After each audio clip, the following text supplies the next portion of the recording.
Accidents never happen. Item number: SCP-5783. Level 3 Confidential. Containment Class: Keter. Disruption Class: Vlam. Risk Class: Warning. Special Containment Procedures. Full containment of SCP-5783 is considered both prohibitively disruptive and undesirable at this time.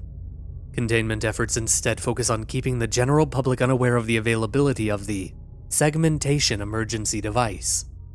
The Telecommunications Monitoring Office record all instances of SCP-5783 calls, so their locations and semantic content can be analyzed. SCP-5783 calls bypass usual Tier 1 human monitoring and should not be intercepted by TMO operatives. Subsequent to the findings in Incident 1, it is not presently permitted for Foundation staff to attempt to contact the SCP-5783 service by any means. Following Incident 2, it is also not presently permitted for Foundation operatives to attend the locations at which SCP-5783 calls claim emergencies are occurring, owing to the personnel cost. Description: SCP-5783 is an emergency service which can be contacted by telephone in any locality that has a specialized number for emergency services. If the caller asks for segmentation, footnote, or equivalent terms in the local language, the call is connected via presently untraceable means to a dispatcher, collectively SCP-5783-1. SCP-5783-1 will speak to the caller, ascertain key details of the emergency, dispense instructions or advice, and will frequently claim to have dispatched agents as a response. The semantic content of SCP-5783 calls is largely inscrutable. Conversation is carried out in the caller's language using normal vocabulary and grammar. However, the situations described do not correspond to baseline reality. Despite this, callers to SCP-5783 act as if they were witnesses or participants in genuine emergency situations, and SCP-5783-1 treats calls with concomitant sincerity and urgency. No physical evidence of the emergencies described in SCP-5783 calls has been found. No SCP-5783 caller has been successfully identified. When specific locations, objects, and persons are described in an SCP-5783 call, subsequent investigations once the emergency has been resolved have uniformly reported that the descriptions have no correspondence to observed reality at the named location. Further, these locations are uniformly in currently uninhabited or sparsely inhabited areas. In 100% of cases where SCP-5783 has been requested by name, the emergency services call taker has successfully connected the caller to SCP-5783-1. Despite this, call takers involved in an SCP-5783 call have shown no awareness of SCP-5783 when interviewed, and are unable to demonstrate the process of connecting an SCP-5783 call. Foundation agents who attended the given location of an ongoing emergency described in an SCP-5783 call are missing in action. Direct data of their experience was irrecoverable. For more detail, see Addendum 3. Addendum 1. Example Call Excerpts. Excerpt from Call, 1999. January 11th, 05. I need segmentation. Pause while the call is connected. This is segmentation. What's the location of your emergency? Redacted. Gotcha. What's happening over there? It's my mother. She's open. Okay. Is she still coterminous? Sorry, I don't know what that means. Let me put it another way. Is she still able to ascend? Oh, yes. Yes, she is. Good. Can you try lifting her right mandible for me? Okay. Mom, I'm just gonna move your mandible now, okay? The nice person on the phone.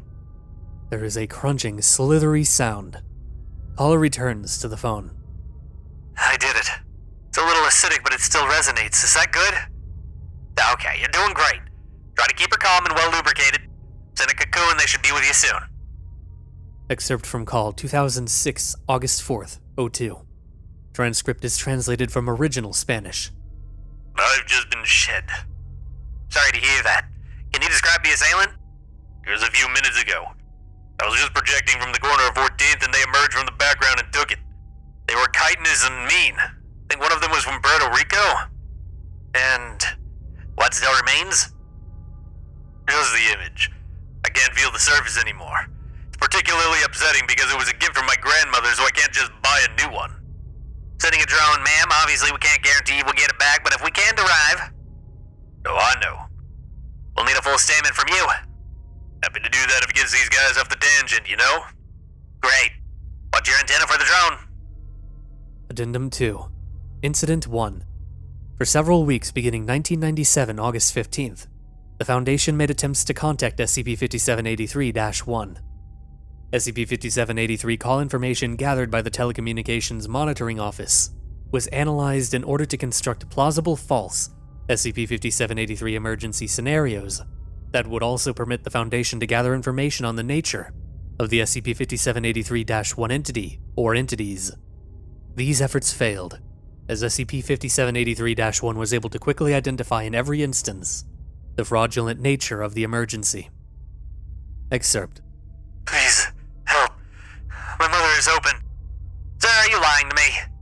No, Sir, calling emergency services fraudulently is a serious crime. If you do not have a genuine emergency, please hang up the phone immediately. But my mother's mandible is... On this membrane she isn't, and not at your angle. Sure, this is all very funny to you, but our job is very serious, and wasting our time endangers people's lives. I will terminate this call. Addendum 3. Incident 2. In an effort to learn more about the anomaly, agents from MTF Omicron 67, zeroth responders, were placed on standby near areas that had previously been named as the location of emergencies on SCP-5783 calls. Their aim was to attend to the supposed location of an SCP-5783 emergency while the call was ongoing, to see if there were any perceptible and/or recordable phenomena. On 2004, May 2nd, a suitable SCP-5783 call was detected by the Telecommunications Monitoring Office. The call described a situation seemingly analogous to a home invasion occurring at the address of an abandoned cinema in Portsmouth, United Kingdom. There's two of them, I think. I thought I'd lost them with the curvature, but they must have scented me. Please, come quickly. They're coming through the differential. I'm with my cousins. They're scared. Try to remain calm, ma'am. Is it safe where you are? I don't know. I hope so. I've made a barricade from mults and I've refracted myself so I'll be harder to find. Oh, Jesus. At this juncture, a Tier 2 operative from the Telecommunications Monitoring Office intervened on the call, disconnecting SCP-5783-1 and speaking to the caller directly, with the aim of keeping them on the phone. Simultaneously, agents Kong Yoon Ri and Girija Malik from MTF 067 were dispatched to the location. Hello, ma'am.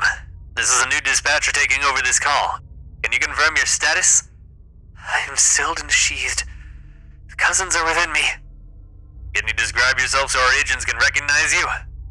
I've got a sunlit belt and fragrant windows. Thank you. How about your surroundings? What does it look like there? I don't understand the question. What can you, perceive? The two intruders are trembling. They are heavy with themselves. They seem like bad news. I see. They're going to breach the differential. I have to stop making waves. The caller stopped speaking at this point for 4 minutes. 8 minutes after they were dispatched, contact with agents Kong and Malik was lost, with GPS, audio, and visual signals becoming lost or irretrievably corrupted within 200 meters of the cinema. 45 seconds later, the caller spoke again. Hello? I'm here. What's happening? I'm not sure. I've never... The situation is very strange. In what way? Intruders. The curvature dilated them, but they're... wrong. They have a softness. Softness? They don't resonate properly. I think maybe they can't project? That is unusual. What else can you, perceive about them? They're not normal. It's sickening watching them twist about. I think they're confused.